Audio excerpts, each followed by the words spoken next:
This thing right here, the Slingshot. This is the American dream. This is how I made it all work. This is what's afforded this to be at my house. Like, this is literally just a couple 100 feet away from my house. All this equipment, all this stuff, all these racks, all the stuff you see at the studio, all the stuff you've seen at Super Training Gym over the years, the free gym for over a decade, Super Training Gym, the different locations we've had in West Sacramento, all this equipment and stuff that's in here, the various cars that I have, the various homes that I have. It's, you know, sometimes, maybe appropriately sometimes, you know, I might get some negative comments on Instagram, YouTube, and so forth. But I think if people know my story and they pause for a second and they go, wait a second, that's the American dream right there. That's what it is. And some people might think that this is shit, or they might think whatever they want to think of this. But this is the Slingshot, supportive upper body device for bench press, push-ups, dips. And this was my shot. This was my chance to get out of the get out of the circumstances that I was in and be able to, like, you know, put up points on the scoreboard. And I was just able to do it. I was fortunate. I was very lucky.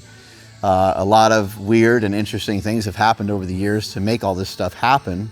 It wasn't just me. My wife happens to be a business major. So that was, you know, very fortunate circumstances to have somebody that can actually, like, run the company. And then a lot of stuff also we just sort of learned on the fly, sometimes for the better and sometimes for the worse. Sometimes we made great decisions, other times we made very poor decisions. But we've been a company since 2010, so it's been over 15 years now with Slingshot, and then we started within You brand, and we also have Mind Bullet, which is a Kratom Kava company that we also have. Somewhere in that mix, we had Power Magazine for a little while, which is a powerlifting magazine. And then nowadays we have, like, some real estate investments and some other things like that. But it's been amazing. You know, it affords me to go on some cool vacations and see some things that maybe otherwise, maybe I wouldn't have seen. I didn't have a lot of money. My dad did really well when I was growing up. So we were upper middle class, but we weren't, you know, we weren't like loaded or anything, but we had everything and then some. My dad was a great, and is still today, a great provider, great resource, great mentor, great dad. So I'm very fortunate for that. I also grew up with an amazing mom. So all those circumstances have led to some of these things happening, because I do get a lot of questions about it, and people ask, you know, how did you make it, or how did you get it going? And it just was an idea. That's all that this was. This was just an idea that I had that was just kind of dancing around in my head. And the more I thought about it, the more I thought it was a good idea. I started thinking about it. Unfortunately, got rejected. I tried to bring the idea to a bunch of other companies first, Elite FTS and a bunch of other ones as well, Titan Sports. They make, you know, bench shirts and stuff like that, and Inzer as well. And you know, no one really understood the vision at the time. And they were like, well, bench shirts aren't that popular, so, like, I don't know, you know, what you'll do with this item. And I was like, well, it's not a bench shirt. It's different than a bench shirt. A bench shirt takes multiple people to help you get it on, and it's very restrictive. You can't get full range of motion exercise in. With the Slingshot, you can very easily do full range of motion. If you have 135 or 225 on there or something like that, you can get a full range of motion. Whereas with a bench shirt, you oftentimes need several times your body weight on the barbell just to get the weight to go full range of motion. So this was born probably out of a bench shirt. It was born out of me being in the sport of powerlifting and understanding the value of overload. Because in strongman, not only do they wear belts in strongman, but sometimes they wear two belts. And not only do they wear straps in strongman, but they'll wear straps, a belt. They'll wear whatever they can to hit their deadlifts, right? But Hafthor Bjornsson, who can rip up 1,100 pounds off the floor, sometimes maybe even with a suit, a belt, and straps, it doesn't mean when he takes those things off that he can't lift 600 pounds off the ground, right? So I recognize that as like a form of overload. And there's other forms of overload that you can do in the gym too without any equipment at all. But those are, usually partial range of motion lifts. Those would be exercises that you do inside of here. And so you would do what's called a pin pull. So you might deadlift and do a really tiny range of motion.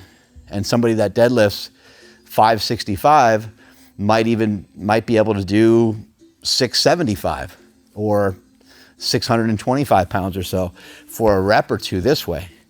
Just that real short range of motion. But I wanted to think of something that was going to do something completely different than that. I wanted a full range of motion that you can overload. And you weren't really able to do that before because a bench shirt didn't accomplish that either, because it was very hard to go full range of motion in a bench shirt.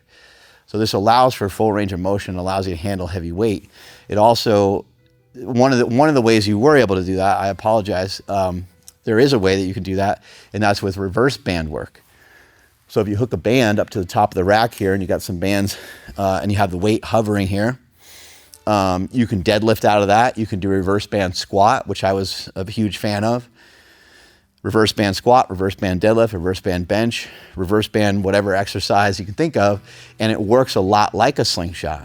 The weights are lighter at the bottom, heavier at the top. Interestingly enough, bands, chains, they do the same thing. Weights are lighter at the bottom, heavier at the top. So I was just like trying to figure out ways to challenge your body in a little bit different ways. But what I wanted to do with the slingshot more so than anything else was I noticed a lot of lifters had a lot of shoulder issues, and you'd run into that old guy at the gym and he was like, yeah, I did 365 when I was in my 20s, and I was always like, damn, why can't they do it anymore? And not only could they not do 365 anymore, they couldn't bench press at all. And they were usually restricted to maybe just doing some incline dumbbells. And I was like, man, that really sucks. And so I wanted to create a product that was going to allow people to get back on the bench press, regular flat bench press with a barbell. Just regular flat old bench press, And this product does that. And it's done it for so many people to the point where when I used to go to trade shows, the Arnold Classic and the Olympia and those things, when I'd go to those shows, I'd have older guys come up to me in tears. They're like, you don't understand what you did for me. You don't understand what the slingshot has done for me. They'll say, I had, torn rotator cuff. I tore my pec. I have, elbow tendonitis, and I couldn't bench for many, many years.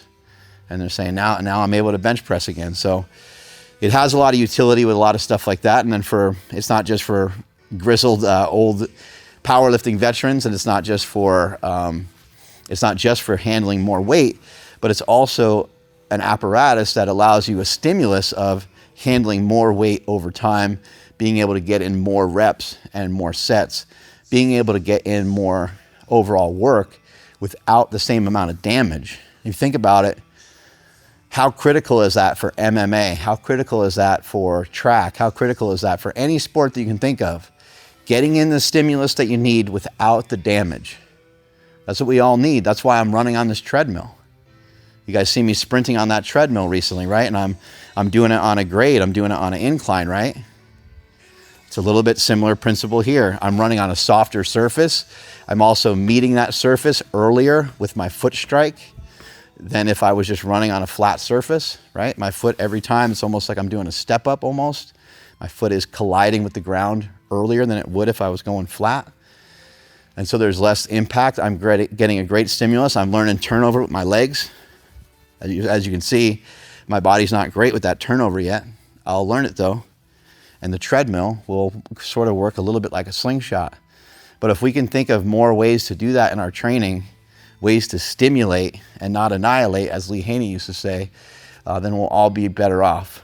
But those of you that have an idea stuck in your head, those of you that have, an American dream is still around. You can still get it.